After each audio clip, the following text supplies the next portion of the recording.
Dzień dobry Państwu. To jest program Publicystyka Filo TV, a moim i Państwa gościem jest Pan Kamil Kłysiński z Ośrodka Studiów Wschodnich.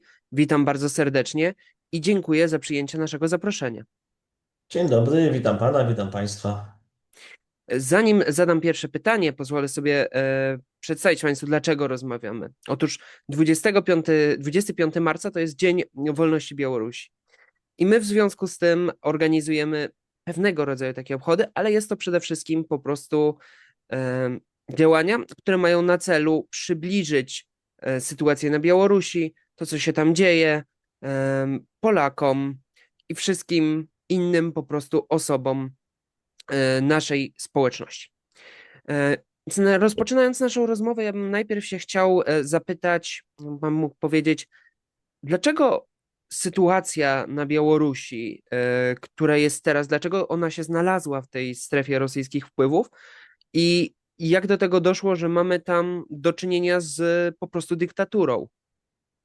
No tak, ale chyba na początku ja byłem winien wyjaśnienia, czym jest Ośrodek Studiów Wschodnich i miejsce, w którym pracuję, Mhm. więc może w kilku zdaniach dla niezorientowanych nakreślę wizerunek Bardzo naszej proszę. instytucji. Ośrodek Studiów Wschodnich jest państwowym, rządowym think tankiem, czyli ośrodkiem analitycznym, zajmującym się badaniem sytuacji na obszarze poradzieckim, ale nie tylko. Myśmy zaczynali jeszcze w latach 90., mamy już ponad 30 lat, 35 lat, nawet już gdzieś to jest oznaczone też w naszym logo. Myśmy zaczynali od obszaru poradzieckiego, ale z czasem było to rozszerzane o tematykę niemiecką i nie tylko politykę zagraniczną Niemiec, ale też wewnętrzną sytuację w Niemczech, tematykę Europy Środkowej i Południowej, czyli sięgamy naszą analizą nawet do Chorwacji, Macedonii, Mhm. Czarnogóry, Bułgarii. Daleko na południe zdarzają się sporadycznie też analizy o Grecji, ale tutaj rzadko. Mamy również ekspertów od Turcji, od Chin. I Mhm. od basenu Morza Bałtyckiego, czyli no, państwa bałtyckie to już były Mhm. wcześniej, bo one wchodziły w zakres państw radzieckich, ale rozszerzyliśmy ekspertyzę o Skandynawię, o państwa skandynawskie. Mamy też dział bezpieczeństwa, który również Mhm. interesuje się tematyką zachodnią, jak państwa zachodnie widzą kwestie bezpieczeństwa, jaką politykę prowadzą i Mhm. również sporadycznie nie jesteśmy w stanie zająć się wszystkimi kwestiami, ale dotykamy również tematyki amerykańskiej i nie tylko polityki zagranicznej USA, ale też i Mhm. sytuacji wewnętrznej, no, przede wszystkim układu sił pomiędzy republikanami i demokratami, co w listopadzie w związku z wyborami połówkowymi w Stanach będzie miało swoje znaczenie. Mhm. Jeśli chodzi o dyktaturę, genezę dyktatury białoruskiej i wpływów rosyjskich, bo jest to ze sobą powiązane, to myślę, że nie przerażając, mam nadzieję, słuchaczy, musiałbym sięgnąć trochę do historii, ale bez historii my daleko nie zajdziemy i Mhm. niczego nie zrozumiemy. Otóż Białoruś, jak spojrzymy na mapę, znajduje się na wschód od nas. W związku z tym zawsze była też bardziej poddana, bardziej narażona na rosyjskie wpływy, rosyjską dominację niż my. Mhm. Ta białoruska niepodległość, tożsamość państwowa, kulturowa, językowa, ona była też w związku z tym mocniej poddawana rosyjskiej presji i rusyfikacji, niż my to znamy z naszej historii. Nie wchodząc za bardzo w szczegóły, bo nie jest to wykład historyczny, nasza tematyka jest bardziej współczesna. Ja tylko nadmienię, że w związku z trzema rozbiorami, czyli Mhm. do końca XVIII wieku, do 1795 roku państwo polskie zostało zdemontowane, Rzeczpospolita i Obojga Narodów. W skład tej Rzeczpospolitej i Obojga Narodów wchodziły też ziemie dzisiejszej Białorusi. One kolejno, począwszy od pierwszego rozbioru, to wschodnia Białoruś, między innymi Witebsk, Mochylew, odpadały, były włączane do Imperium Rosyjskiego. W wyniku tych trzech rozbiorów, czyli do 1795 roku, cała dzisiejsza Białoruś praktycznie znalazła się w zasięgu oddziaływania już takiego bezpośredniego, znalazła się w składzie Imperium Rosyjskiego i od tego czasu rozpoczęła się bardzo intensywna, skuteczna rusyfikacja Białorusinów, ówczesnych Białorusinów, którzy też nazywali się Litwinami. No to jest Mhm. dość złożony wątek, ale Wielkie Księstwo Litewskie, które było częścią Rzeczpospolitej Obojga Narodów, było w dużej mierze białoruskie. To w Mhm. języku starobiałoruskim były sporządzane dokumenty tego Wielkiego Księstwa Litewskiego, statuty, kancelaria w tym języku pracowała nie w języku litewskim, jakby wskazywała nazwa, tylko właśnie w języku starobiałoruskim. I ta tożsamość również szlachty białoruskiej, chłopstwa białoruskiego, które żyło wówczas, była rugowana, była wypychana mniej lub bardziej skutecznie przez Imperium Carskie, które oczywiście dążyło do zrusyfikowania kulturowego czy językowego. Cały XIX wiek to jest okres rusyfikacji tych ziem. Podobnie jak i w zaborze tej części zaboru rosyjskiego, który obejmował polskie ziemie i polskie elementy narodowe. Jednak tutaj ta skuteczność, jeśli chodzi o Białorusinę, była większa.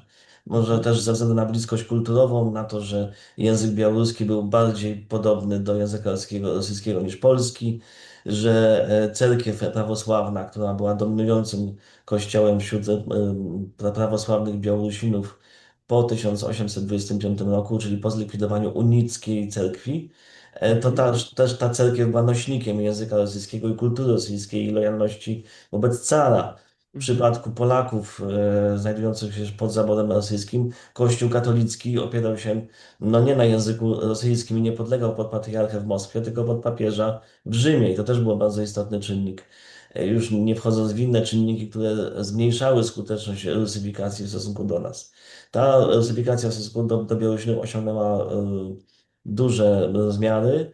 Była kontynuowana w Związku Radzieckim już po Mhm. rewolucji październikowej, kiedy spadło się Imperium Carskie i ziemie wschodniej Białorusi, czyli od Mińska na wschód, licząc od dzisiejszej stolicy Białorusi, od Mińska na wschód, znalazły się w Związku Radzieckim. I tam ta rusyfikacja, szczególnie już od lat 30., w kontekście represji stalinowskich, była kontynuowana z jeszcze większą skutecznością. Potem już po 17 września 1939 roku, tutaj też już myślę, że poruszam Mhm. daty znane z historii, również i uczniom szkół średnich. To na pewno się znajduje w programie nauczania, że 17 września 1939 roku Armia Czerwona wkroczyła do wschodnich województw Rzeczpospolitej, czyli do dzisiejszej zachodniej Mhm. Białorusi. Zostało zajęte Grodno, Brześć, inne miasta i wsie. I to się też, te ziemie też się znalazły w Związku Radzieckim i tam pozostały już właściwie, wyłączając okupację niemiecką w czasie II wojny światowej, no ale to już jest inna historia. Generalnie do 1991 roku te ziemie, ta Białoruska Republika Radziecka, BSSR, ona Mhm. była częścią składową Związku Radzieckiego i też podlegała tendencjom rusyfikacyjnym. Również poza kulturą i językiem ważnym aspektem była gospodarka. To szczególnie w Związku Radzieckim, bo już widać ta industrializacja, która rzeczywiście na Białorusi była bardzo dynamiczna, bardzo daleko posunięta, budowa wielkich zakładów przemysłowych, która wywołała też migrację chłopów białoruskich do miast. To z historii Mhm. też myślę, że również Państwo wiecie, że industrializacja, czyli rozbudowa przemysłu powoduje właśnie przemiany społeczne, że ludzie migrują Mhm. ze wsi do miast, gdzie są budowane te wielkie zakłady. Oni też byli wyrywani z korzeni swojej kultury ludowej, bardziej białoruskiej, wchodzili do kultury miejskiej, która była rosyjska, radziecka. Więc to jeszcze pogłębiało te procesy oderwania od kultury języka białoruskiego. W związku z tym Białoruś w 1991 roku, gdy Związek Radziecki się rozpadał, został ostatecznie już zlikwidowany w toku w wyniku porozumień białowieskich w grudniu 1991 roku. No, ta Białoruś wchodziła słaba i Białorusini jako nacja, jako naród słabi, Mhm. nieukształtowani, zrusyfikowani, jak już mówiłem, poprzez Mhm. dwa stulecia, czyli od końca XVIII wieku. Po 200 w 200 latach rusyfikacji, oddziaływania kulturowego i również gospodarczego, to był naród w większości posługujący się językiem rosyjskim, Mhm. bardzo sowietyzowany też. Elity białoruskie, przetrzebione w latach 30., 40. i przez wojnę, i przez stalinizm, no potem były też silnie sowietyzowane. Przedstawiciele elit, szczególnie wykształceni technicznie, inżynierowie, ale też naukowcy z większości dziedzin, oni wiedzieli, że tylko przez język rosyjski zrobią karierę. Elity partyjne, elity polityczne w ramach BSSR, czyli tej sowieckiej republiki, one też rozumiały, że w Moskwie jest główny decydent, tam jest ośrodek decyzyjny i bez Moskwy nie nauczyli się funkcjonowania. Zawsze oglądali się i te nawyki weszli w latach 90. na Moskwę, na Rosję, na centrum Związku Radzieckiego. Białoruska gospodarka też w bardzo specyficznym kształcie wchodziła w tę niepodległość. bez dostaw rosyjskiego, a wcześniej radzieckiego gazu i ropy naftowej, ta gospodarka białoruska, ten potężny przemysł nie był w stanie funkcjonować. I bez Mhm. kooperacji z innymi zakładami, bez rynku zbytu, no w ogóle ten organizm gospodarczy białoruski wyrwany ze Związku Radzieckiego poprzez właśnie w wyniku jego rozpadu, no, wypłynął na te wody niepodległości z dużą obawą, z lękiem. Mhm. Polityczne elity białoruskie, partyjne, z partii komunistycznej, ale również i opozycja białoruska to się wówczas budziła w latach 80., 90., ta narodowa opozycja i może bardziej, mniej narodowa, bardziej demokratyczna. Ona też do końca nie miała pomysłu, jak tę Białoruś tak naprawdę wzmocnić i jak tę niepodległość wypełnić taką realną treścią. Mhm. W dalszym ciągu wsparcie rosyjskie było istotne. I tutaj po tym bardzo skróconym i takim też myślę, że mam nadzieję dostosowanym do percepcji państwa wprowadzeniu przeszedłbym do punktu zasadniczego, czyli do roku 1994, kiedy zostały zorganizowane pierwsze wybory prezydenckie na Białorusi. Pierwsze i ostatnie, jak sobie branżowo żartujemy, demokratyczne, niesfałszowane w każdym razie wybory prezydenckie, które wygrał Mhm. Aleksander Łukaszenka. Postać znana chyba już wszystkim naszym słuchaczom, widzom. Postać bez omówienia której, bez dotknięcia której się nie obejdziemy. Człowiek z gruntu sowiecki, on miał wtedy około 40 lat, wychowany, ukształtowany w Związku Radzieckim, w wschodniej Białorusi, bez płynnej znajomości języka białoruskiego, literackiego. Posługiwał się zawsze, do dziś się posługuje taką gwarą. No, z biegiem lat trochę to się wyszlifowało, to jest bardziej rosyjski niż gwara wiejska ze wschodniej Białorusi, tak zwana Tasjanka. Tym niemniej Łukaszenka jest człowiekiem kulturowo bardziej rosyjskim niż białoruskim i on zapowiedział już od razu właściwie, że naród białoruski będzie żył krótko, będzie żył źle, ale krótko. Ponieważ rzeczywiście no, sytuacja gospodarcza, bytowa Białorusinów była słaba, bardzo słaba, była bieda, Mhm. kryzys. Łukaszenka obiecał, że poprzez zbliżenie z Rosją, poprzez reintegrację z Rosją, która też była wówczas nie Związkiem Mhm. Radzieckim, a Federacją Rosyjską, poprzestanie dostawy gazu i ropy, kooperacje, rynek zbytu, kredyty, odroczenia spłat poprzednich kredytów, że on tę gospodarkę podniesie i da ludziom Mhm. pracę, da ludziom chleb, stabilizację, to, czego naród białoruski, społeczeństwo białoruskie wówczas oczekiwało. I Mhm. na tym populizmie bardzo opartym na bliskiej współpracy z Rosją Łukaszenka wypłynął, wygrał te wybory, pokonał rywali. I właściwie od 1995 roku rozpoczął się demontaż tego, co udało się w pierwszych latach 90. zrobić w kierunku jakiegoś wzmacniania tożsamości białoruskiej, budowania języka, roli języka białoruskiego. W 1995 roku w wyniku referendum to Łukaszenka rozpisał język białoruski, stracił pozycję, którą miał przez 5 lat od 90 roku jako jedynego języka urzędowego. Drugim językiem urzędowym stał się rosyjski, co wynikało właśnie też z tego zrusyfikowania Białorusinów, że społeczeństwo białoruskie i elity białoruskie były jednak niegotowe na to, żeby przejść wyłącznie na język białoruski. Łukaszenka też zlikwidował wprowadzoną wcześniej, w poprzednich latach, narodową symbolikę białoruską. Jeżeli ktoś z Państwa się interesował kiedykolwiek tematyką białoruską, można to sprawdzić w internecie.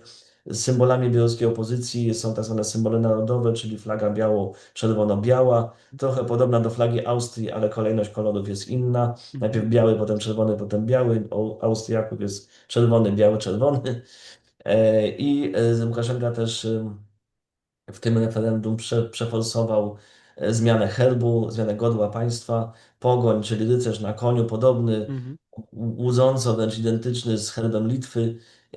Rycerz na koniu został też już unieważniony w tym swoim statusie. Wymieniono te symbole na symbole sowieckie. To sobie też można sprawdzić potem w internecie. Polecam porównanie tych dwóch symboli. One uzupełnią to, co mówię, pokażą, jak Łukaszenka cofnął Białoruś i uniemożliwił rozwój w kierunku narodowym.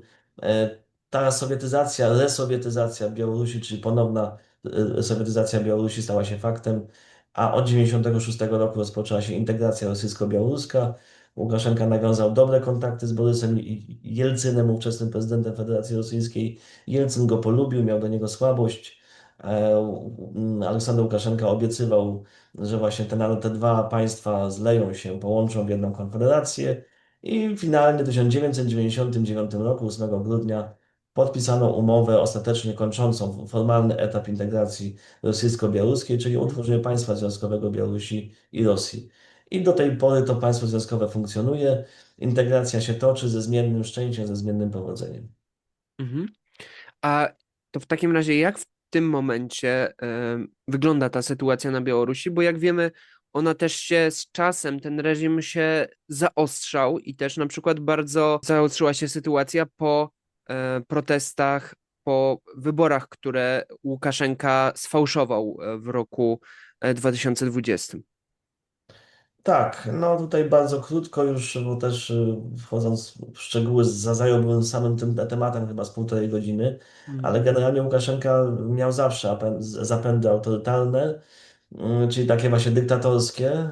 W latach 90. już, kiedy objął funkcję prezydenta, o czym już mówiłem, już to było widać w 96 roku poprzez sfałszowane już tym razem referendum, to już Białoruś weszła w etap permanentnych fałszerstw wyborczych.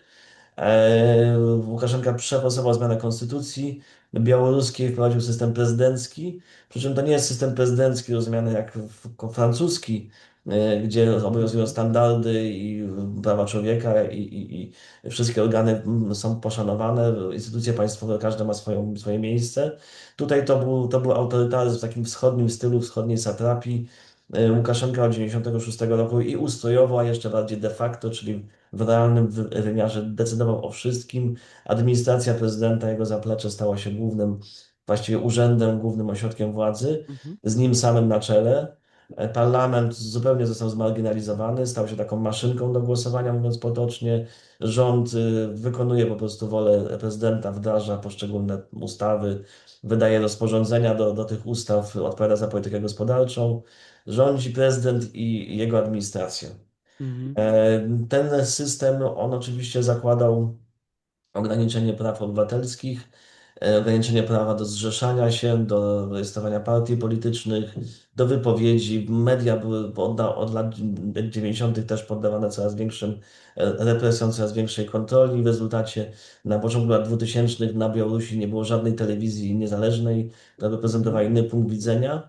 Stopniowo też zlikwidowano niezależne stacje radiowe i właśnie pozostały tylko Mhm. gazety, które w bardzo okrojonym nakładzie, bardzo ograniczony sposób były drukowane i wydawane na Białorusi. Z czasem, gdy rozwijał się internet, bo w latach 90. i na początku lat 2000 on był Mhm. bardzo raczkujący. Państwo tych czasów nie pamiętacie, bo nie możecie pamiętać, ale ja to doskonale pamiętam, kiedy ludzie się obywali bez internetu i czytali chociażby na przykład drukowane gazety, ale z czasem, Mhm. gdy internet się rozwijał, dotarło to i też na Białoruś. Na początku był bardzo powolny. Pamiętam, jak w Mhm. 2002 roku byłem na Białorusi, czy trzecim, 2003, i borykałem się w kafejce internetowej, bo jakieś były kafejki internetowe w ogóle. Ludzie Mhm. nie mieli w domu internetu. Jak się borykałem z bardzo powolnym, z niską prędkością tego Mhm. internetu, jedna strona nie mogła mi się otworzyć i zrezygnowany wyszedłem po prostu przed upływem czasu opłaconego na wejście. Mhm. I tak to wyglądało, ale w kolejnych latach ten internet się rozwijał i to poprawiło trochę sytuację niezależnych mediów, które głównie tam mogły się realizować i te strony internetowe były dostępne przez wiele lat na Mhm. Białorusi. W bardzo okrojonym zakresie działy partie polityczne. Było kilka opozycyjnych partii politycznych, Białoruski Front Narodowy chociażby, czy Zjednoczona Partia Obywatelska, Mhm. partie socjaldemokratyczne, no jednak one nie miały dostępu do parlamentu w Mhm. zasadzie. A parlament był hermetycznie odgrodzony od tych partii. W parlamencie deputowanymi w drodze sfałszowanych oczywiście, jak już mówiłem, weszliśmy w erę fałszowanych wyborów, czyli w drodze sfałszowanego głosowania do do obu izb parlamentu, Izby Przedstawicieli i do Rady Republiki wchodzili ludzie mianowani przez Łukaszenkę w przypadku Izby Wyższej, bądź wybrani w przypadku Izby Przedstawicieli przez obywateli, ale Mhm. poprzez sfałszowane wyniki, no, ci, którzy głosowali na opozycyjnych kandydatów, nie mogli potem ich zobaczyć w składzie Mhm. to było niemożliwe.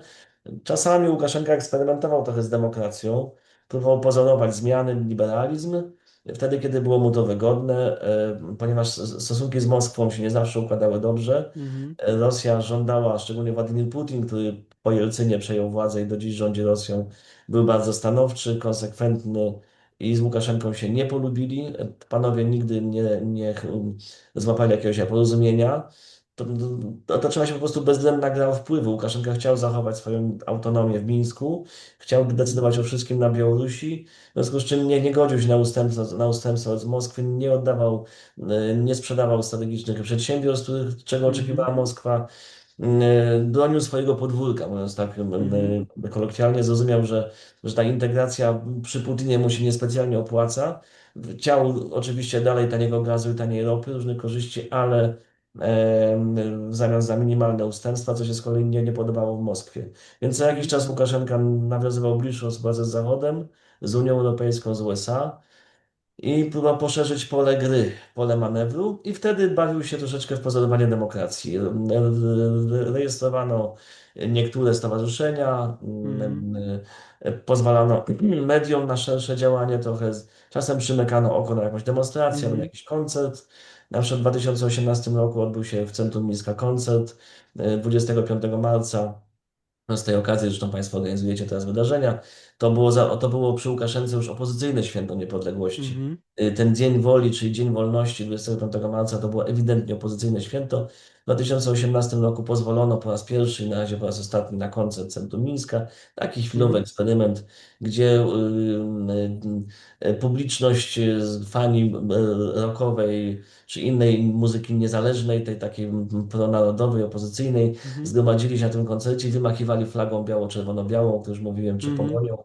Używali symboliki tej zakazanej, nielegalnej. No, takie eksperymenty miały wysyłać z Zachodu sygnał, że jednak Łukaszenka nie jest taki zły, że warto Mhm. się z nim troszeczkę zaprzyjaźnić. To były takie zagrywki, ale Łukaszenka oczywiście demokratą nigdy nie był i nie będzie. No, natomiast to, co się po 2020 roku zmieniło, i to jest ważna zmiana, Państwo tych pojęć chyba w szkole średniej nie macie, więc ja muszę trochę nakreślić. To się pojawia na studiach i to nie na każdych, Mhm. głównie na politologicznych, to ja z kolei skończyłem, ale jest istotna różnica między autorytaryzmem a totalitaryzmem. Ustrój autorytarny, który obowiązywał Pojawia się w podstawie z tak? rozszerzonego WOS-u, tak. Aha, no to ja już Mhm. dawno temu skończyłem szkołę Mhm. średnią, to trochę mi trudno. Jeżeli się pojawia, ale na wszelki wypadek nawiążę, Mhm. wyjaśnię dla osób niezorientowanych, że do 2020 roku autorytaryzm był kształtem właśnie, był takim fundamentem modelu władzy na Białorusi. Te rządy były charakteru autorytarnego, gdzie Łukaszenka rzeczywiście był główną postacią w państwie. Jego administracja, gdzie władza dominowała w kluczowych dla swojego funkcjonowania, dla funkcjonowania państwa sektorach, jednak zostawiono obywatelom pewną autonomię, oni nie byli kontrolowani w każdym aspekcie swojego Mhm. życia. Na tym też polega autorytaryzm, gdzie właśnie w sferze politycznej państwo dominuje i ma taką omnipotencję, wyłączność, natomiast w sferze prywatnego życia, rozrywek obywateli, jakichś aktywności społecznych, które nie Mhm. zagrażają bezpośrednio władzy opcji rządzącej, Mhm. nie zagrażają dyktaturze, pozwalano na pewne swobody. Natomiast gdy weszła Białoruś po 2020 roku już w ten mrok, w ten okres mrocznych represji, które się zaczynały już właśnie jesienią 20 roku, gdy bardzo brutalnie stłumiono demonstracje powyborcze po kolejnych sfałszowanych Mhm. wyborach, ale te demonstracje były większe, więc i represje były większe. Łukaszenka zrozumiał, że to był jego wniosek i z jego punktu widzenia słuszny niestety, że tylko twarde rządy totalitarne pozwolą mu utrzymać Mhm. władzę w kolejnych latach. Żeby się nie powtórzyły te demonstracje, które miały miejsce no, już prawie 6 lat temu, żeby już nie doszło do takiej mobilizacji społecznej, takiego buntu obywatelskiego, trzeba przykręcić śrubę. W związku z czym obserwujemy od 2020 roku ewolucję, to nie jest rewolucja, to się nie stało z dnia na dzień, ale w ciągu wielu miesięcy, wielu lat dzieje się ewolucja od autorytaryzmu do totalitaryzmu, gdzie państwo stara się kontrolować każdą sferę życia, również to, co obywatele robią w internecie, w sieci, tego Mhm. wcześniej nie było na taką skalę. Ingeruje w każdą aktywność, w każdy przejaw życia społecznego, który jest z punktu widzenia władz niepokojący. Ten Mhm. zakres pojęcia niepokojąco został bardzo rozszerzony po 2020 roku, o ile dla autorytaryzmu na przykład nie była niepokojąca działalność jakichś archeologów, którzy gdzieś tam sobie robią, urządzają wykopaliska na Białorusi społecznie, albo jakiejś organizacji ekologicznej, która dba o czystość jej okolicznego pobliskiego jeziora, czy organizacji, która troszczy się o niepełnosprawnych, to dla państwa totalitarnego już po 2020 roku takie organizacje już są podejrzane. Mhm. Mówiąc tak troszeczkę obrazowo, nawet filateliści, czyli miłośnicy zbierania Mhm. znaczków pocztowych też mogą być podejrzani. Tylko dlatego, że organizują się poza strukturami państwowymi i że nie chcą, nie szukają zgody władz na to, żeby realizować swoje hobby. Taki obrazowy przykład myślę, że trafi Państwu do wyobraźni, jako że jesteście pokoleniem bardzo aktywnym w sieci. Wyobraźcie sobie, że stawiacie jakieś lajka albo jakąś inną emotkę pod jakimś wpisem na Facebooku czy na popularnych kanałach społecznościowych w sieci Telegram tam na wschodzie. No, gdziekolwiek w sieci zostawiacie ślad po sobie, chociażby poprzez like, poprzez podniesiony kciuk. To w warunkach państwa totalitarnego już było wielokrotnie, no nie jest czysto teoretyczne Mhm. rozważanie, powodem do wyroku skazującego nawet na kilka lat więzienia. Mhm. Te wyroki zostały też bardzo zaostrzone za aktywną postawę społeczną, niezgodną z oficjalną linią władz. Mhm. Bardzo są też władze wyczulone właśnie na tego typu aktywności, jak i oczywiście te bardziej tradycyjne. Wiele organizacji zostało wpisanych na listę organizacji ekstremistycznych. Mhm. Też jest ścisła kontrola publikacji, książek, podręczników szkolnych, które kiedyś Mhm. funkcjonowały gdzieś tam, teraz już się nie podobają, wchodzą w obieg nowe.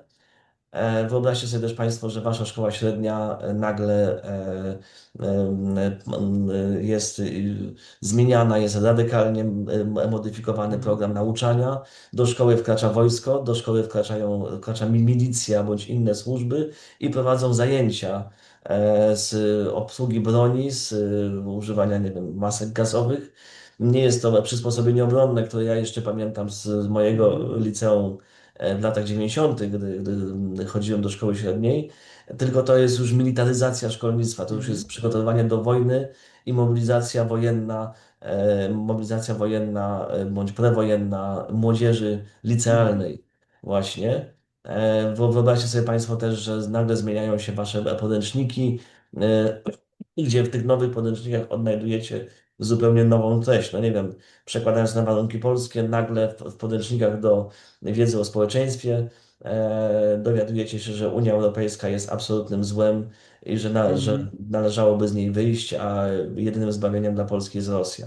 No myślę, że Mhm. byłby to szok dla większości Zdecydowanie. uczniów, a tego typu rzeczy się dzieją w szkole białoruskiej. No oczywiście tam wątek wyjścia z Unii Europejskiej nie zachodzi, bo Białoruś nie jest w Unii Europejskiej. Mhm. Ja tylko starałem się podać przykład, który byłby bliski Mhm. do realiów Polski, żeby No jakoś tak. pobudzić Mhm. wyobraźnię. To ja chciałem zapytać to w takim razie, jak sami Białorusini do tego wszystkiego podchodzą, jak oni się czują w tym reżimie, czy tam gdzieś w nich na przykład jest szansa na to, że znowu będzie z ich strony jakiś bunt i też jak się czują w tym związku takim, kolokwialnie mówiąc, z Rosją. Ludzie reagują różnie. My nie mamy pełnych danych na temat nastrojów społecznych, bo nie można przeprowadzić na Białorusi po 2020 roku takiego normalnego sondażu. Mhm. Nie jest możliwe to, żeby ankieter chodził po ulicach, jak w Polsce chodzą i pytał ludzi, Mhm. albo chodził od domu do domu, albo dzwonił, zbiera w Mińsku, czy w Homlu, czy nie wiem, w Brześciu, po mieszkaniach, po domach losowo, żeby to robił po prostu. Mhm. Tego typu badanie z Białorusi, wykonywane z Białorusi jest niemożliwe, za to grożą wysokie kary, wieloletniego więzienia. Nikt nie chce ryzykować. W Mhm. związku z czym, jeżeli już są jakieś badania realizowane, to raczej spoza Białorusi, z zagranicy i one są ograniczone też marginesem dość szerokim, marginesem Mhm. błędu, ryzyko wypaczenia odpowiedzi jest wysokie, ludzie się boją. Łukaszence Mhm. udało się zastraszyć społeczeństwo. Mhm. Służby białoruskie, KGB, bo do dzisiaj służby specjalne na Białorusi mają skrót z czasów sowieckich. Komitet Bezpieczeństwa Państwowego, Komitet Государственной Безопасности, czyli KGB. To, co być może niektórzy z Państwa zainteresowani literaturą szpiegowską, literaturą faktu odnoszącą się do epoki radzieckiej, ten skrót znacie, złowieszczy skrót KGB, to były służby specjalne Związku Radzieckiego, obecnie wciąż na Białorusi i kontrwywiad i wywiad cywilny, tak się właśnie nazywa. Są też bardzo rozbudowane struktury w ramach milicji, w ramach Ministerstwa Spraw Wewnętrznych, które zajmują się inwigilacją obywateli, zajmują się zastraszaniem i to wszystko zostało bardzo rozbudowane. Tam pracuje dużo ludzi, znacznie więcej niż przed 20 rokiem, zarabiają nieźle, są uprzywilejowani. Kompetencje tych służb zostały też bardzo Mhm. rozbudowane, w związku z czym to państwo opiera się w dużej mierze na terrorze i na służbach specjalnych, na milicji, na wojsku. E, Więc tutaj trudno oczekiwać, żeby ci ludzie, którzy pozostali w kraju, byli gotowi do wychodzenia na ulicę, do organizowania się w jakieś struktury, do no, chociażby lajkowania postów w mediach. Też już to wiele osób na sobie odczuło, że jest to niebezpieczne zajęcie. W związku z tym społeczeństwo, ta część społeczeństwa, która się nie zgadza z tym, co tam się dzieje i nie akceptuje Łukaszenki i jego reżimu, musiała dokonać wyboru, podzieliła się na dwie części. Obywatel musiał się zastanowić w 20 roku i w kolejnych latach, czy jest gotów znieść to wszystko, co się dzieje w kraju i pozostać, bo musi, bo może, nie wiem, z jakichś powodów pozostaje i udaje się na tak zwaną emigrację wewnętrzną. Nie wiem, zachowuje, ja pamiętam, że w liceum omawialiśmy wiersze Zbigniewa Herberta, pana Kogito chociażby, mam nadzieję, że to nadal jest, zachowuje taką niezłomną postawę pana Kogito, ale Mhm. wewnętrznie, Jest. tego pana, który Jest. myśli, zachowuje wewnętrznie, a na zewnątrz udaje lojalnego Mhm. obywatela, albo nie chce w ten sposób grać, nie czuje się zdolny do fałszu niezbędnego do przetrwania i emigruje. Mhm. Mamy bardzo dużą emigrację białoruską, wielu ludzi wyjechało po 20 roku. To jest przynajmniej 1 000 000 osób, jak można obecnie szacować. Oczywiście trudno dokładnie tych ludzi policzyć, ale w samej Polsce, która jest takim głównym kierunkiem migracyjnym poza Litwą, też sąsiednią Litwą, no to w samej Polsce to jest kilkaset tysięcy, być może 500 000 Białorusinów. I Mhm. ci ludzie wyjeżdżali albo to bezpośrednio w 20 roku, bali się o aresztowanie, utratę wolności, zdrowia, życia, Mhm. czy też z racji tego, że ekonomicznie się pogorszyło, albo wyjeżdżali w kolejnych latach. Mhm. To są i młodzi ludzie, i w wieku średnim, i starsi. Właściwie większość działaczy opozycji, większość moich kolegów, czyli analityków, ekspertów białoruskich, z którymi od lat się znam, współpracuję, wyjechało. Mhm. Oni nie byli w stanie prowadzić swojej działalności, pozostać sobą tam na Białorusi. W związku z tym albo przyjmuje się postawę, tak jak mówię, przetwarnikową, dostosowuje się, zachowując być może jakiś wewnętrzny bunt, ale tylko wewnętrzny, albo Mhm. się wyjeżdża. Przy czym emigranci też różnie się zachowują, mają do tego prawo. Część po wyemigrowaniu znalazła sobie jakąś pracę i próbuje po prostu żyć. Nie Mhm. angażują się w politykę, a część pozostała w tej sferze społecznej, politycznej, Mhm. działają w białoruskich strukturach emigracyjnych, które funkcjonują, nawet tworzą pewnego rodzaju takie struktury alternatywnego państwa. Mhm. Mamy emigracyjny parlament, mamy emigracyjny rząd i emigracyjną panią prezydent, czyli Swiatłanę Cichanowską, główną kandydatkę Łukaszenki, Mhm. która prawdopodobnie wygrała z nim wybory, ale tych głosów tak do końca nikt nie policzył. Mhm. A ja chciałem się zapytać w takim razie, a jak jest na Białorusi? No bo jeżeli są takie duże emigracje, to też oznacza, że prawdopodobnie perspektyw dla ludzi młodych to tam za bardzo chyba nie ma. I czy właśnie są jakiekolwiek tam perspektywy? I czy też na przykład jest w stanie na przykład taka osoba z Białorusi wyjechać sobie na studia i potem po prostu wrócić? Te perspektywy są i zarazem ich nie ma, bo to zależy o czym myślimy. Jeżeli myślimy w przypadku młodego człowieka, nie wiem, który kończy szkołę średnią i chciałby iść na Mhm. studia, o tym, że on chciałby wybrać kierunek studiów, szczególnie to dotyczy humanistyki, gdzie będzie nauczany w sposób obiektywny, wolny od Mhm. propagandy, bez wypaczeń właśnie związanych z jakąś cenzurą, no to na Białorusi nie ma czego szukać. Poziom tych studiów bardzo spadł, one są mocno Mhm. zideologizowane, stosunki międzynarodowe, nie wiem, politologia, filozofia nawet, Mhm. historia. bardzo duża ingerencja w historię, jest ona teraz jest bardzo ta oficjalna historia prorosyjska i bardzo antyeuropejska, więc no to wszystko ma swoją cenę. Że to będą zajęcia mocno zideologizowane. Jeśli chodzi o nauki ścisłe czy medyczne, tutaj jest wciąż nieco lepiej. Natomiast w wielu przypadkach też, i to może być dla Państwa szokujące, dla mnie było, kiedy jako młody człowiek zacząłem Mhm. jeździć na wschód, na Ukrainę czy na Białoruś, do Rosji, i się okazało, że wtedy się dowiedziałem, że większość studentów płaci za swoją edukację. Mhm. Tam bezpłatna edukacja jest pewnego rodzaju mitem. Oczywiście są miejsca bezpłatne, tak zwane miejsca budżetowe, ale te miejsca są limitowane, one są dla najlepszych. Czym ci najlepsi potem też mogą żałować, że byli najlepsi, ponieważ już od lat 90., i to jeszcze jest wynalazek radziecki, został zachowany na Białorusi, obowiązuje przymusowy nakaz pracy. Trzeba odpracować bezpłatne studia w miejscu wyznaczonym przez państwo. No jak się Państwo możecie domyślić, to nie są super atrakcyjne miejsca pracy w świetnych instytucjach prestiżowych, w zakładach pracy, w prosperujących, tętniących życiem wielkich miastach. Nie. To Mhm. są często zapadłe wsie, a białoruska wieś naprawdę potrafi być nieźle zapadła i wyludniona. Kto nie był, to nie będzie wiedział, o co chodzi. Zresztą to trochę to było też widać w Rosji, pamiętam jak jeździłem. To są naprawdę bardzo depresyjne okolice i to jest taki nakaz pracy, który trzeba wykonać, inaczej się Mhm. płaci za te studia. Żaden młody człowiek, no chyba przy wsparciu rodziców nie jest w stanie sobie na to pozwolić, a te miejsca płatne, no one już kosztują, tak? No to Mhm. albo płacimy od początku za studia i nie musimy potem odpracowywać, albo studiujemy za darmo, a Mhm. właściwie tak naprawdę z podatków, które nie są tutaj szanowane, bo trzeba potem jeszcze raz zapłacić swoją pracą przymusową, Mhm. która trwa od 2 do 5 lat, w zależności od kierunku studiów. Najdłużej muszą odpracowywać medycy, lekarze. Albo po prostu spłacamy dług wobec państwa zaciągnięty poprzez Mhm. tą edukację, więc to nie jest atrakcyjne. Dlatego Mhm. młodzi Białorusini, szczególnie ci, którzy mają jakieś na przykład polskie korzenie, mają kartę Polaka, ale też ci, którzy są po prostu Białorusinami, starają się wyjechać za granicę i studiować za granicą, czy to na Litwie, czy w Polsce, czy ci bogaci językowo sprawniejsi gdzieś tam na zachodzie, Mhm. w Niemczech, nie wiem, w Anglii, a tu są rzadkie przypadki. No generalnie Białoruś nie oferuje super imponującego, porywającego rozwoju zawodowego czy edukacyjnego w obecnej sytuacji. Z drugiej strony, dlaczego ja powiedziałem, że są jednak jakieś perspektywy dla tych, którzy są w stanie przyjąć to szkolnictwo wyższe, czy w ogóle zawodowe szkolnictwo, no jakiekolwiek szkolnictwo, przez które muszą Mhm. przejść, takie jakim jest i im to Mhm. odpowiada, to miejsca w szkołach się znajdą, czy na Mhm. studiach, no nie zawsze bezpłatne, ale się znajdą. Mhm. Oni te szkoły skończą, odpracują bądź nie, w zależności od formy edukacji, a potem mogą przebierać w ofertach pracy, no, przynajmniej w niektórych specjalnościach, na pewno absolwenci szkół medycznych, inżynierowie, to na pewno jakieś kierunki techniczne właśnie, to mają Mhm. mnóstwo ofert pracy.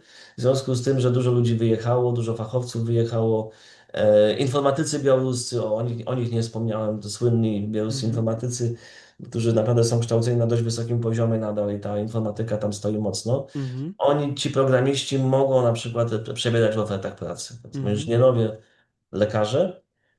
Raz, że te profesje są zawsze potrzebne również w Polsce, Mhm. a dwa, że tam dochodzi ten czynnik emigracji. Mhm. Więc mogą dostać pracę, mogą, jeżeli nie muszą odpracowywać obowiązkowo po studiach, mogą sobie nawet wybrać gdzie, Mhm. jeżeli mają taki przywilej, ale zarobki nie zawsze powalają. To Mhm. trzeba odnieść to na uwadze, więc młody człowiek na Białorusi staje przed różnego rodzaju dylematami, których ja mu nie zazdroszczę. Mhm. Dylematy ideowe, moralne, finansowe, Mhm. które określają też no, przynajmniej tą najbliższą przyszłość na kilka lat naprzód. Mhm. Ja jeszcze chciałem zapytać o to, bo Białoruś też jest oczywiście sąsiadem Ukrainy, na której trwa wojna od 2022 roku. I jak wygląda tutaj sytuacja na tej linii białorusko-ukraińskiej, zarówno jakby między jednym i drugim społeczeństwem i takie bym powiedział już bardziej na szczeblu rządowym. To jest bardzo dobry moment, żeby o tym mówić. Dużo się dzieje w ostatnich miesiącach na linii Kijów-Mińsk, w ogóle między Ukrainą Mhm. a Białorusią i sprawy białoruskiej. Może już też podaruję sobie tutaj tło historyczne, ono nie jest aż Mhm. tak istotne, ale 20 rok musimy zahaczyć. Po 2020 roku władze ukraińskie przyjęły krytyczną postawę wobec wydarzeń na Białorusi, Mhm. wobec tych represji, bicia ludzi, torturowania w więzieniach. Przyjęły część emigrantów białoruskich, tych politycznych, trochę działaczy opozycyjnych, działaczy trzeciego sektora znalazło się w Kijowie. Ja przypomnę, że to jeszcze było przed wojną, więc Kijów był takim azylem, miejscem schronienia, dobrym, ciekawym miastem. Ja sam byłem wielokrotnie w Kijowie, to zawsze było fajne miasto, które mnie wciągało. I też ci Białorusini mogli tam się bez większej bariery językowej odnaleźć. W przypadku Warszawy czy Wilna ta bariera jest znacznie Mhm. większa. W Kijowie mogli spokojnie porozumieć się po rosyjsku, a nawet gdy ktoś używał białoruskiego, był rozumiany zazwyczaj Mhm. przez Ukraińców, więc to było na pewno atrakcyjne. Natomiast władze ukraińskie z drugiej strony nie przyłączyły się do sankcji unijnych czy amerykańskich, nie wprowadziły embarga.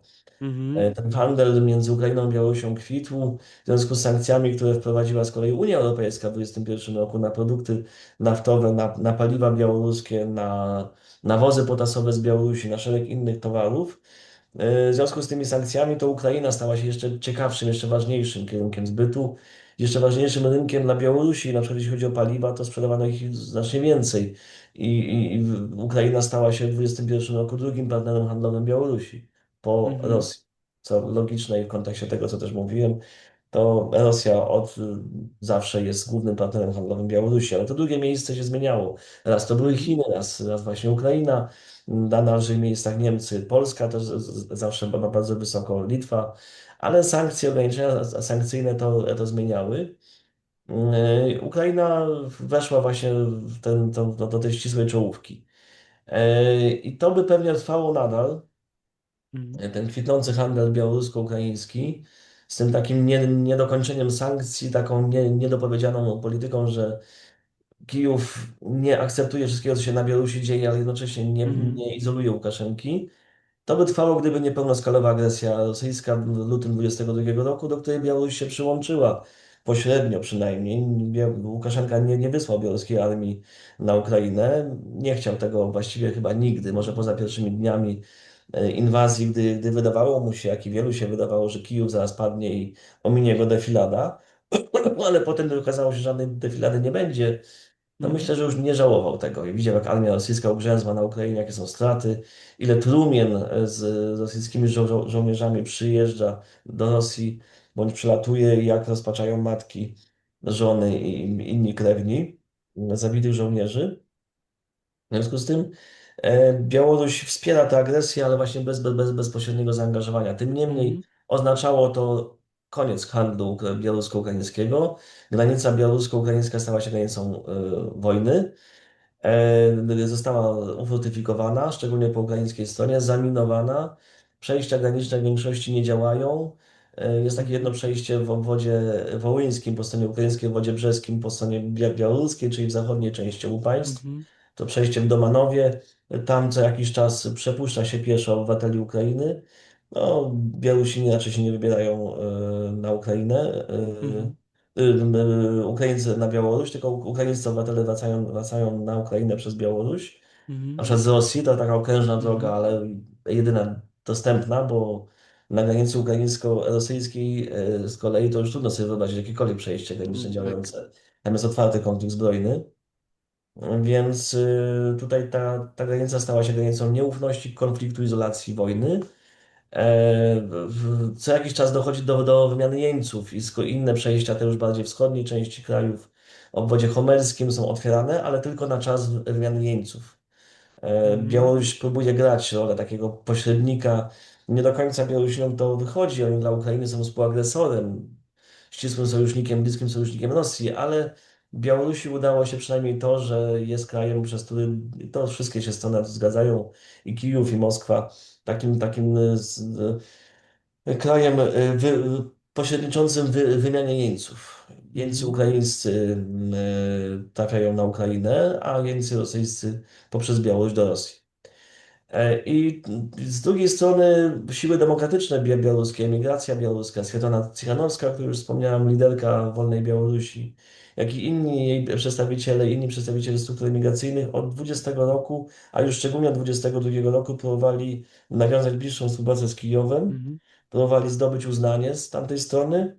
Widzieli, że te stosunki po 22 roku się mocno pogorszyły między Kijowem a Mhm. Mińskiem, między władzami obu państw, że nie ma handlu, że nie ma zaufania, kontakty są nieoficjalne i to w bardzo Mhm. specyficznych kwestiach. Nie ma współpracy, chcieli to wykorzystać. Jednak Mhm. władze ukraińskie przyjęły taką zasadę i trzymały się jej do stycznia tego roku, żeby nie prowokować Łukaszenki, żeby na wszelki wypadek nie irytować go tymi spotkaniami z Cichanowską, bo a nuż wyśle swoje wojska, bo zrobi coś jeszcze, bo jeszcze bardziej poprze Moskwę. A po co nam tu kolejny paszczet, kolejna awantura na tej ufortyfikowanej, ale jednak dość spokojnej Mhm. granicy z Białorusią, skąd nikt nas nie napada, czasem dron przyleci, szachet irański albo inny pocisk. Czasem dojdzie do jakiejś prowokacji, ale póki co tamta granica jest spokojna Mhm. i nie potrzebujemy jakichś większych sił, żeby jej bronić. Możemy nasze najlepsze wojska wysyłać na front z Rosją. Mhm. W styczniu tego roku Kijów zmienił swoją optykę. Wołodymyr Zełański, prezydent Ukrainy, zaostrzył retorykę wobec Łukaszenki, zaczął go wręcz Mhm. obrażać. No, trudno się z tymi uwagami zresztą nie zgodzić. Mhm. Ukraina po raz pierwszy zwróciła uwagę taką większą, bardziej w sposób bardziej dosadny na prawa człowieka na Białorusi, ich naruszanie, ich łamanie. I właśnie 25 marca dojdzie do wizyty Swietlany Cichanowskiej w Kijowie, pierwszej wizyty. Mhm. Od tylu lat białoruska opozycja starała się o tę wizytę. Z uwagi na Mhm. sceptycyzm Kijowa do niej nie doszło. Teraz to się wydarzy. W Mhm. związku z czym możemy mówić o pewnym przełomie i ta polityka ukraińska wobec Białorusi, ona stała się bardziej uporządkowana, bardziej przejrzysta, bardziej Mhm. jednoznaczna. Ukraińcy chyba się ostatecznie wyzbyli iluzji, że mogą cokolwiek z Łukaszenką załatwić. Mhm. A ja się jeszcze chciałem oczywiście zapytać, bo to nie mogłoby się obejść, myślę, rozmowa tutaj w kontekście też Polski o Białorusi, e, o tym, czy nadal mamy taką, czy nadal jest ta trudna sytuacja na naszej granicy z Białorusią, czy to już się uspokoiło względem tego, co było w najgorszym okresie i w ogóle jaka była geneza tego, że nagle zaczęli się tam pojawiać takie masy migrantów po prostu. No tak, tutaj trzeba przejść do też jakiegoś drobnego rysu historycznego, ale obiecuję drobnego. Państwa nasze, czyli Polska, Białoruś, państwa Mhm. sąsiedzkie, no nie miały łatwych stosunków. One się Mhm. psuły z uwagi, oczywiście strona białoruska ocenia to po swojemu, ale z naszego punktu widzenia one się psuły ze względu na Łukaszenkę. Na Mhm. jego prorosyjski trend, o czym już mówiłem, na tę skłonność Mhm. do bliskiej współpracy z Rosją, na jego sowieckość, na jego antyeuropejskość. Łukaszenka Mhm. nie rozumie Zachodu i nie ufa Zachodowi. Zagrywał, udawał jakąś liberalizację, pokazywał bardziej uśmiechniętą twarz, tylko kiedy mu to pasowało, ale tak Mhm. naprawdę nie wierzył do końca w ten dialog zachodni. Z Zachodem też istniały w tym obiektywne bariery, których Łukaszenka nie przekroczył i nigdy nie przekroczy. To nie jest człowiek zdolny do poszanowania praw człowieka, zasad demokracji. To są takie rzeczy brzegowe dla Unii Europejskiej, które no, utrudniają jednak zbudowanie zaufania i współpracy. Łukaszenka też niestety, jeśli chodzi już o nas, o Polskę, jest dość Mhm. antypolski. On wyniósł takie polskie fobie, różne stereotypy, jakieś klisze z czasów sowieckich, z lat dziecinnych, z dojrzewania, z tej Mhm. edukacji radzieckiej. On też jest ze wschodniej Białorusi, która była no, mocno sowiecka Mhm. i prorosyjska. W związku z tym wciąż uważa, że Polska nieustannie coś knuje, że Mhm. Polska próbuje odłączyć od Białorusi kresy wschodnie, znaczy dla nas, a dla nich zachodnią część kraju, że chcielibyśmy odzyskać nasze wpływy w Grodnie i Brześciu, otworzyć granice sprzed 1939 roku. I to się rzeczywiście przewija w jego wypowiedziach na temat Polski, które raz są mniej, czasem bardziej radykalne. Mhm. Więc ta antypolskość połączona z takim ogólnym antyzachodnim nastawieniem i z dużym wpływem Rosji sprawiała, że te stosunki polsko-białoruskie, one tylko przez pewne momenty, w pewnych okresach były mniej więcej uregulowane i dochodziło do jakiejś współpracy. Najbardziej chyba najdalej idący dialog miał miejsce w latach 2016-2020, gdy trwał w ogóle dialog Białorusi z Zachodem, gdy Białoruś grała w taką miękką autokrację, to wówczas doszło chociażby do tego koncertu w 2018 roku, o którym wspominałem. Mhm. to wówczas też oficjele białoruscy odwiedzali Polskę, a polscy Białoruś. Na Białoruś podróżował między innymi, może ktoś jeszcze pamięta takiego marszałka Sejmu, marszałek Ryszard Terlecki z PiS-u. Bardzo Mhm. często odwiedzał Białoruś. Z kolei marszałek Senatu, marszałek Karczewski też Mhm. bywał na Białorusi. To dotyczyło i polskiej mniejszości, którą my tam mamy, liczącą około 300 tysięcy obywateli Białorusi, głównie na w obszarze Grodzieńszczyzny, czy zachodnia część Białorusi, ale też z kwestii międzypaństwowych. Polska wówczas próbowała wzmocnić białoruską niepodległość, aby osłabić Mhm. wpływy rosyjskie, co się oczywiście mniej podobało w Moskwie. Łukaszenka na to patrzył do 20 roku przyjaźnie, ponieważ wzmacniało to jego pozycję. Mhm. 20 rok niczym nóż przeciął wszystkie te tendencje. Polska stała się wrogiem właściwie numer jeden, Mhm. chodzi jednym z wrogów numer jeden. My też bardzo jako Polska występowaliśmy za sankcjami wobec tego, co się działo na Białorusi, wobec Mhm. reżimu białoruskiego. Te represje, które były w 20 roku obserwowane i w latach późniejszych, tortury wobec obywateli, zmiany w prawie, generalnie ewolucja w stronę systemu totalitarnego sprawiały, że polska dyplomacja, ale też i litewska, łotewska, innych państw unijnych była bardzo krytyczna. I narracja naszych stolic wobec reżimu była również krytyczna, co się nie podobało też w Mińsku i jeszcze bardziej eskalowało napięcie. Doszło do bezprecedensowego kryzysu zaufania, który właśnie nie istnieje na Mhm. linii Mhm. Mińsk-Warszawa. Pamiętajmy też o ścisłym sojuszu z Moskwą. Od 21 roku widzimy, czy nawet od 20 roku, tą już dominację, taką bezprecedensową, absolutną dominację Rosji nad Mińskiem, nad Białorusią.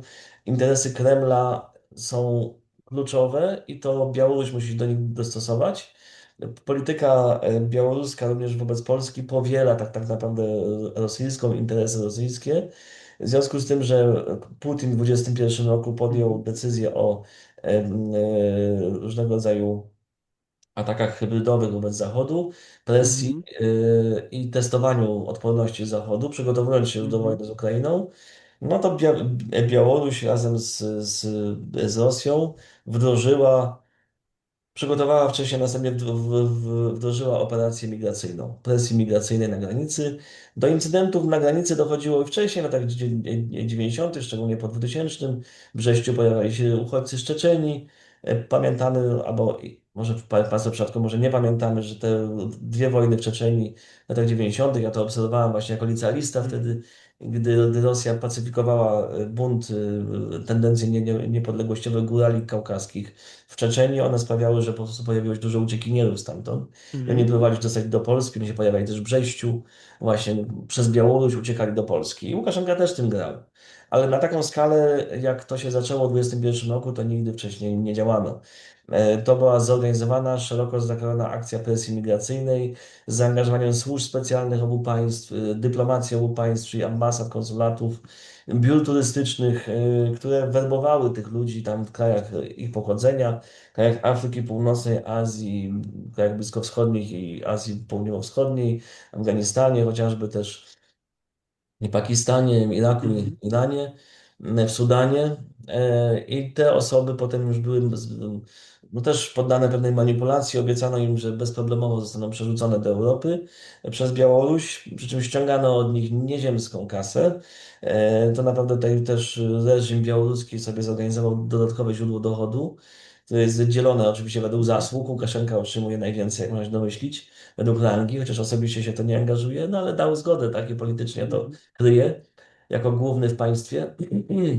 I ci ludzie w mniejszym lub większym zakresie, z mniejszym lub większym natężeniem są podrzucani na naszą granicę i wypychani, zmuszani do jej przekraczania, nawet mimo tego, że od 21 roku zbudowaliśmy tam całkiem skuteczną barierę, płot wyposażony odpowiednio technicznie i też strzeżony przez odpowiednie służby, odpowiednie formacje. W ostatnich miesiącach, częściowo z racji pogody, a częściowo też z racji zmiany taktyki, tych ataków migracyjnych było mniej. Szczyt przypadał na jesień 2021 roku, gdy nawet kilkaset osób dziennie próbowało sforsować na naszą granicę. Teraz Mhm. tych nielegalnych migrantów jest dużo mniej, niecodziennie atakują naszą granicę, niecodziennie się tam pojawiają. Być może jest to efekt większej skuteczności tego płotu, o którym wspominałem, tej zapory. Też pojawiły się balony meteorologiczne, które Białoruś wysyła na nasze terytorium. Stosowano też to wobec Litwy. Leci sobie taki balon z papierosami najczęściej, przemycanymi. To są papierosy produkcji białoruskiej, bez akcyzy, bez banderoli, jak się można domyślać.